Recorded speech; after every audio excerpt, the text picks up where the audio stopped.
खबर रांची से है, जहां भारत सरकार के द्वारा आदिवासी समाज के महान विद्वान पंडित रघुनाथ मुर्मू के सम्मान में 100 रुपए का स्मारक सिक्का और डाक टिकट जारी किए जाने पर खुशी का माहौल है। इस अवसर पर वरिष्ठ भाजपा नेता चंपई सोरेन ने राष्ट्रपति द्रौपदी मुर्मू और प्रधानमंत्री नरेंद्र मोदी के प्रति आभार व्यक्त किया है। चंपई सोरेन ने कहा कि पंडित रघुनाथ मुर्मू को यह सम्मान मिलना आदिवासी समाज के गौरव और संस्कृति को राष्ट्रीय पहचान देने जैसा है। उन्होंने दावा किया है कि भाजपा ही आदिवासियों की सच्ची हितैषी है और केंद्र सरकार आदिवासी महापुरुषों को उचित सम्मान देने का लगातार काम कर रही है। इस पर अधिक जानकारी के लिए हमारे साथ रंजन जी जुड़ चुके हैं। रंजन जी, भारत सरकार द्वारा पंडित रघुनाथ मुर्मू के सम्मान में 100 रुपए का टिकट, सिक्का और डाक टिकट जारी होने पर चंपई सोरेन ने राष्ट्रपति और पीएम मोदी का आभार जताया है। चंपई सोरेन ने क्या कुछ जिक्र किया अपने पोस्ट में?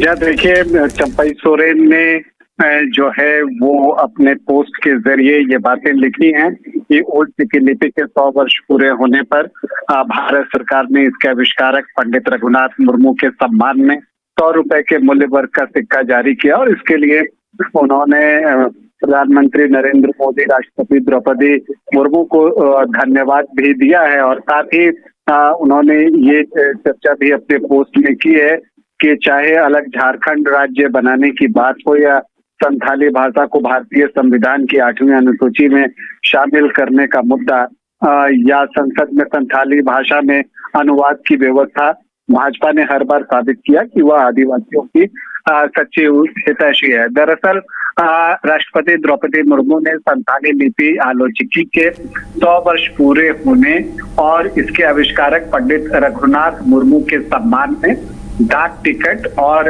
100 रुपए का स्मारक सिक्का जारी किया है। ये संथाली भाषा की आधिकारिक लेखन प्रणाली है आलोचिकी, जो भारत के कई हिस्सों में जो है वो बोली जाती है। अगर आप इसे देखें तो 20वीं सदी से पहले जो संथाली भाषा थी वो विभिन्न आधारित लिपियों में बोली जाती थी, उनको लिखा जाता था, जैसे रोमन, बंगाली, उड़िया या देवनागरी में। तो इन लिपियों ने जो है अभिव्यक्ति को बहुत ही सीमित कर दिया था, लेकिन संथाली की विशिष्ट ध्वनि विज्ञान को सटीक रूप से बताने के लिए जो है पंडित रघुनाथ मुर्मू ने एक नई लिपि की का विकास किया और उन्होंने जो है ओल्ड सिक्की लिपि बनाई। ओल्ड सिक्की लिपि का विकास 1925 में पंडित रघुनाथ मुर्मू द्वारा संथाली के लिए एक वैज्ञानिक और समर्पित लिखने की प्रणाली प्रदान करने के लिए जो है वो किया था उन्होंने।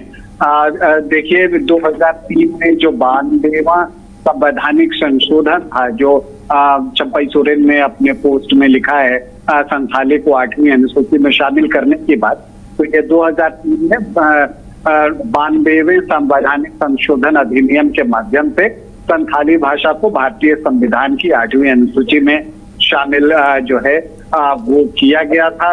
इस ऐतिहासिक मान्यता ने संथाली को सांस्कृतिक रूप से समृद्ध और प्रशासनिक रूप से उपेक्षित भाषा से भारत की औपचारिक भाषाई ढांचे में स्थान जो है वो दिलाया। इसके अलावा दिसंबर 2025 में भारत के संविधान का संथाली भाषा में अनुवाद किया गया और ओल्ड सिक्की लिपि में इसको प्रकाशित किया गया।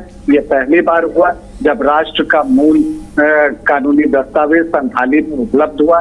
ये अनुवाद संवैधानिक मूल्यों और अधिकारों को संथाली भाषी नागरिकों के लिए सुलभ बनाने का एक कदम के तौर पर इसको देखा जाता है। ये 5वीं और 6वीं अनुसूची के तहत जनजातीय सुरक्षा के प्रावधानों को समझने में जो है वो सहायता प्रदान करता है। जो सिक्के का डिजाइन है वो राष्ट्रीय प्रतीकवाद और सांस्कृतिक श्रद्धांजलि दोनों को प्रतिबिंबित करता है। इसके आगे के भाग पर अशोक का सिंह स्तंभ है तथा अंकन दिखाया गया है, जबकि जो पार्श्व भाग है, पीछे का भाग है, वहां पर पंडित रघुनाथ मुर्मू का चित्र ओल्ड सिक्की अक्षरों की पृष्ठभूमि पर जो है वो बनाया गया है। तो ये इस तरह की चीजें जो है की गई और इसे ही चंपई सोरेन ने अपने पोस्ट के जरिए जो है वो बताने की कोशिश की है और राष्ट्रपति द्रौपदी मुर्मू और प्रधानमंत्री नरेंद्र मोदी को धन्यवाद दिया है। जी, बहुत बहुत धन्यवाद रंजन जी, तमाम जानकारी हमारे साथ शेयर करने के लिए।